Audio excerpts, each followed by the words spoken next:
Wendy expressed her gratitude to Hillary for looking after her daughter for the past month, confirming that she would be picking her up the next day.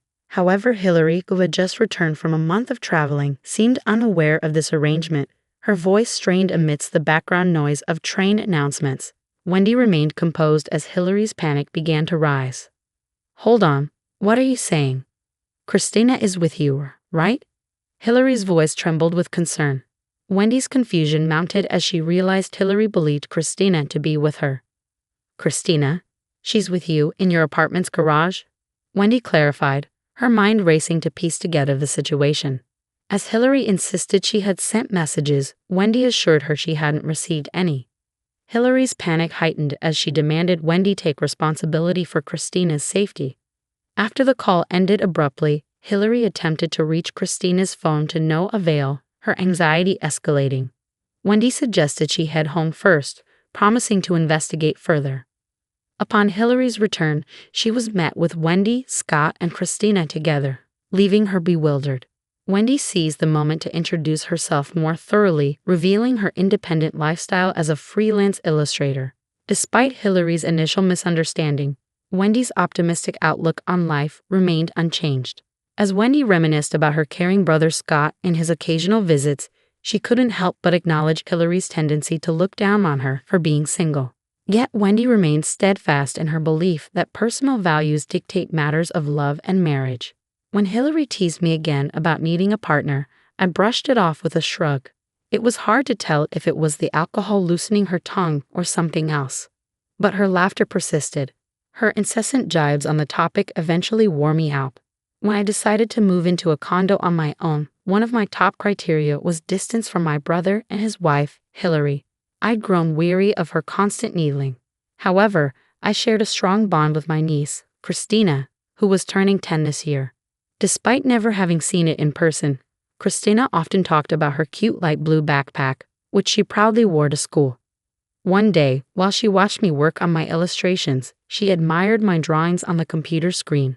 "Wendy, you draw so well," she exclaimed, her eyes wide with admiration. "I wish I could draw too." Encouraged by her interest, I offered her a chance to try. With plenty of time before my deadline, I let her take a seat in front of the computer. Her face lit up with excitement as she eagerly began drawing. She sketched her beloved light blue backpack, mentioning how heavy it was, especially with her tablet inside. I marveled at her sense of responsibility, noting how she managed her belongings, even considering the weight increase during the summer with a water bottle added.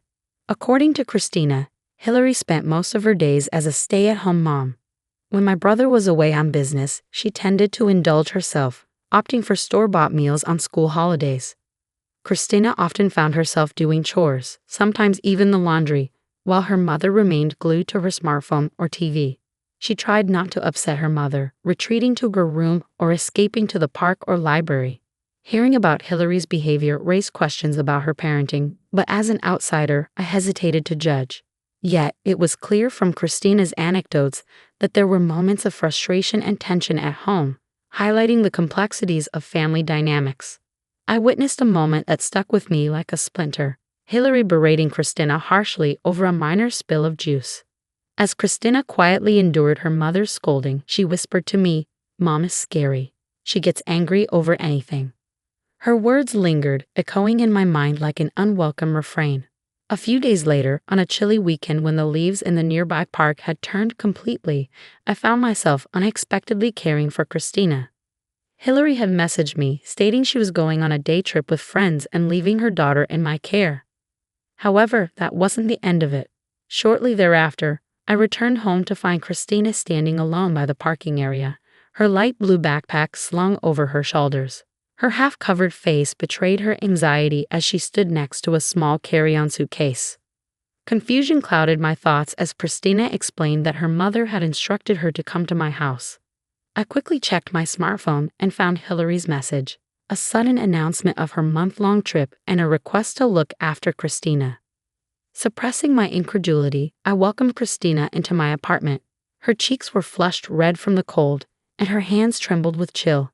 I offered her hot cocoa and snacks, eager to hear her side of the story.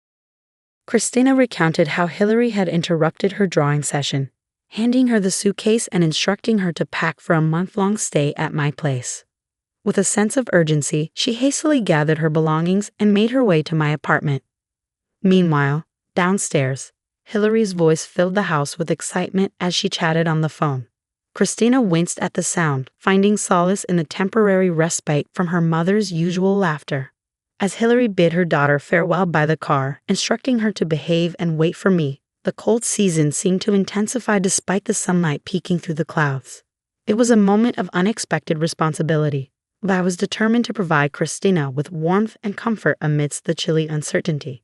I couldn't shake off the anger brewing inside me, contemplating what would happen if Christina fell ill under Hillary's neglect. "Does your dad know about this?"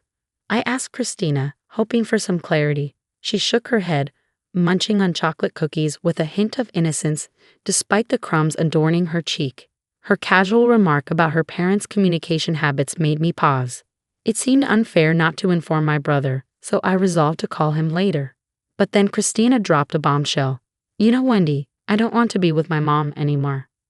Her words struck a chord, her usual cheerful demeanor replaced by a sullen expression. As tears welled up in her eyes, she poured out her heart, recounting incidents of her mother's explosive anger and misplaced blame. My heart ached for her, and I did my best to comfort her until her sobs subsided. It was evident that Christina's situation was far from normal. Convinced that action was needed, I decided to reach out to Scott, hoping he could intervene. After a moment of contemplation, I devised a plan and called my brother, relaying the distressing details. Scott's reaction was palpable, his voice wavering as he processed the gravity of the situation. Despite his initial disbelief, he listened intently, eventually agreeing to adjust his schedule to assist. With his support secured, I assured him that Christina would be in good hands. As I hung up the phone, a sense of determination washed over me. Deleting Hillary's message from my smartphone, I turned my attention back to Christina, ready to face the challenges ahead with a newfound resolve. As I made my way back home, I couldn't shake the concern for Christina's well-being. Determined to lighten her mood, I decided to treat her to something special. With each step, I mulled over ways to make her smile. Christina's school was quite a distance from my place, but I had arranged with the school for her to take the bus, sparing her the burden of walking with her heavy backpack. I made a mental note to talk to Scott about covering the bus fare later.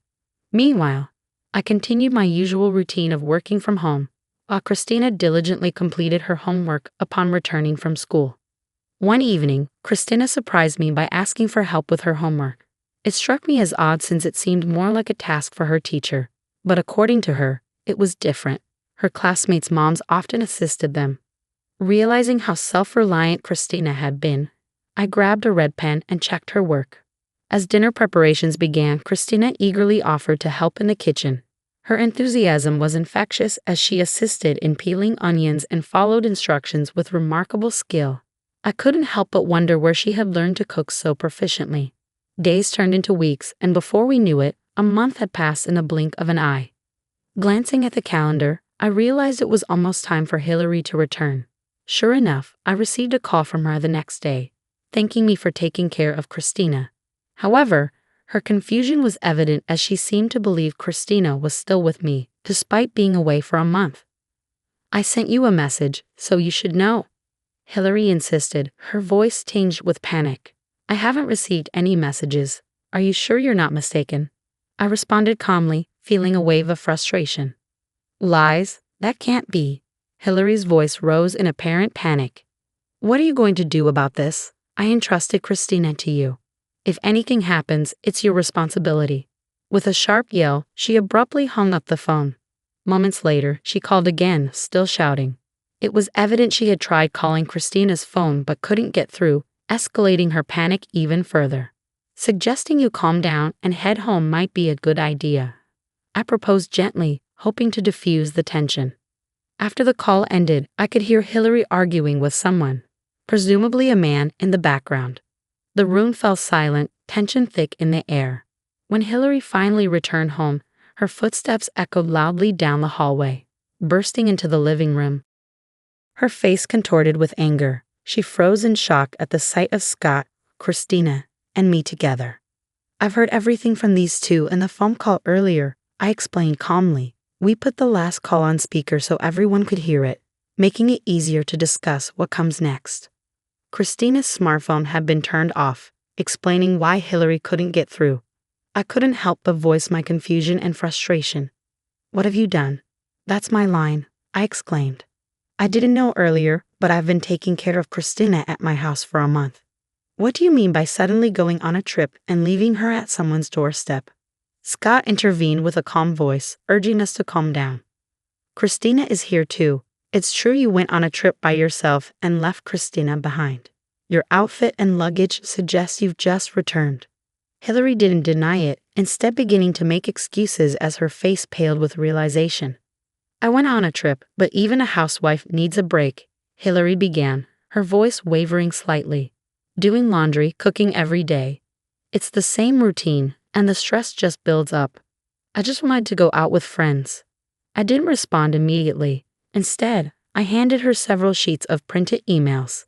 They detailed exchanges with someone who seemed to be her affair partner, discussing plans for trips and rendezvous.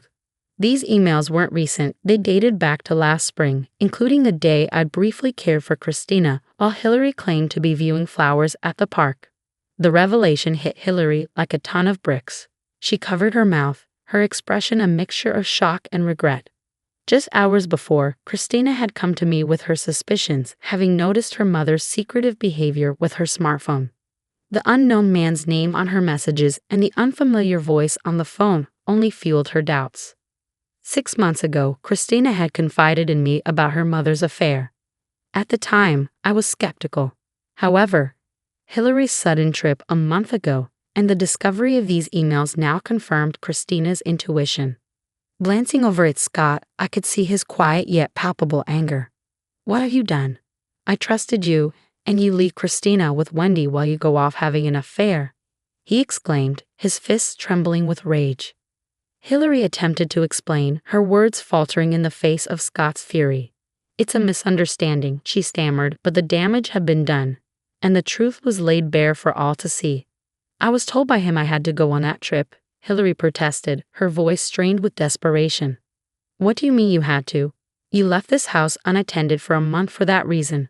Give me a better excuse," Scott demanded, his patience wearing thin. "I was being threatened, you believe me, right, Christina? You believe me, don't you?" Hillary pleaded, turning to her daughter for support. But Christina remained composed. "Mom, before you left, you were on the phone and seemed really happy. Plus, you made me do all the cooking and cleaning while you just slept around," she stated bluntly, her gaze unwavering. Scott pressed further upon hearing this revelation. "Going out in the middle of the night, you mean partying?" "No, that's not it," Hillary stammered, attempting to deflect. I intervened, showing Scott photos on my smartphone. They captured Hillary leaving late at night in flashy attire. "These are from a few months ago. Christina contacted me, and I happened to be nearby and took these." I was shocked, too. "Where were you going at that time, Hillary?" Confronted with the undeniable evidence, Hillary seemed to realize she couldn't argue her way out of this. Defeated, she slumped to the ground. "I can't believe this. I can't entrust Christina to you anymore. Let's get a divorce. I will also demand compensation. From now on, you can do as you please with that man," Scott declared, his tone resolute as he turned his back on Hillary. "No, you can't mean that. Don't you think Christina will be pitiful without her mother? What do you think, Christina? Help me," Hillary implored, her desperation evident. But Christina remained steadfast. "No, absolutely not. Wendy is more like a mother to me," she stated firmly, refusing to be swayed. "During the time I cared for Christina, I made sure to spend quality time with her, discussing school, hobbies, and future plans. Cooking together was one of our shared activities." "Don't worry, Hillary. I'll make sure Christina is happy," I assured her with a bright smile. Half a year later, the divorce between Hillary and Scott was finalized, and Scott was granted custody. Hillary returned to her hometown, burdened by financial obligations. The man she had an affair with disappeared as soon as he found out about the divorce, leaving her in a precarious situation. Scott and Christina moved out, renting their old house for additional income. Now they live in a different floor of my apartment building, building a new life together while saving for Christina's future. I began visiting them almost daily. Scott, who had been frequently away on business trips, realized he needed to focus more on his family. Reflecting on his past and prioritizing his family, he decided to change jobs. Transitioning careers in his 40s wasn't easy, but his exceptional sales performance and strong communication skills earned him offers from multiple companies within about 6 months. I was surprised by his capabilities, as he had previously favored sales roles that required him to be out and about. Despite declining promotions within the same company, the prospect of a fully remote job piqued his interest. "Your new job is fully remote, right?" I asked him one day. "Yeah, but it's interesting because I get to interact with various people. Plus, being with Christina is the most important thing," Scott replied with a smile. Christina still carried her light blue backpack to school, although she had to transfer to a different school due to the move. Leaving behind friends and teachers must have been difficult for her, but she seemed to be adjusting well to her new school life. "Have you gotten used to your new school, Christina?" I asked her one evening as we cooked dinner together. Christina giggled in response. "Yeah, I made a friend in a class next door already." "That was quick," I remarked, impressed. "Yeah, we're going to make hamburgers at her house next time," Christina said excitedly, her face lighting up with a smile. Her dream of opening a restaurant at such a young age showed her determination and compassion. She explained that her friend's mom didn't cook for her either, so she cooked for herself and wanted to do the same for others who didn't have anyone to cook for them. "That's great, Christina. Your hamburgers are delicious. I hope a lot of people get to try them," I said, looking at her with admiration. Seeing her innocent smile filled me with a mix of emotions, but I couldn't help but smile back. Christina's dream wouldn't end as just a fantasy. She seemed incredibly brave and bright, and I looked forward to the day she opened her restaurant.